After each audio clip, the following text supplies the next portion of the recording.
Big boss season 8 లో 11వ వారం nomination ప్రక్రియ ముగిసింది. ఇక ఈ నామినేషన్స్ చాలా హోరాహోరీగా సాగాయి. గంటల తరబడి ఒకరిని ఒకరు మాటలనుకున్నారు. ఏదైతే ఏమైంది, మొత్తానికైతే అయిపోయింది. ఈ ఆరుగురిలో ముగ్గురు వైల్డ్ కార్డ్ ఎంట్రీస్ కాగా ముగ్గురు పాత హౌస్ మేట్స్. అయితే ఓటింగ్ సోమవారం నుంచే స్టార్ట్ అయింది కాబట్టి ఓటింగ్ ట్రెండ్స్ ఒకసారి లుక్ చేద్దాం. ఓటింగ్ ట్రెండ్స్ ని మనం పరిశీలిస్తే గనక అనూహ్యమైన ఫలితాలైతే వస్తున్నాయి.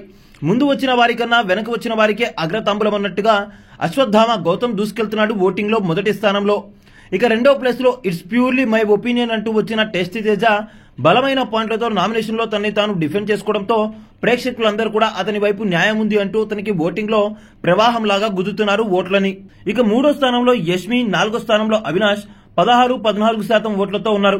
ఇక పృథ్వీరాజ్ కూడా 14% ఓట్లతోనే ఉన్నాడు, కానీ 5వ స్థానంలో అయితే కొనసాగుతున్నాడు. లాస్ట్ స్థానంలో మాత్రం విష్ణుప్రియ కొనసాగుతుంది 12% ఓట్లతో. ఇక్కడ అసలు విష్ణుప్రియ పరిస్థితి చూస్తుంటే చేతులారా గేమ్ ని నాశనం చేసుకున్నట్టు అనిపిస్తుంది. ఒక్క స్టాండ్ అంటూ ఉండదు, ఒక్క గేమ్ సరిగ్గా ఆడదు. పులిహార కలపమంటే పృథ్వీతో తెల్లారేదాకా పులిహార కలుపుతుంది. ఇటువంటి వాళ్ళకి ఫ్యానిజం చేయడం కన్నా జెన్యున్ గా ఆడేవాళ్ళు, కష్టపడి ఆడే వాళ్ళకి ఓట్లు వేయాలని భావించారేమో ఆడియన్స్. అందుకని ఈమెను లైట్ గా తీసుకున్నారు.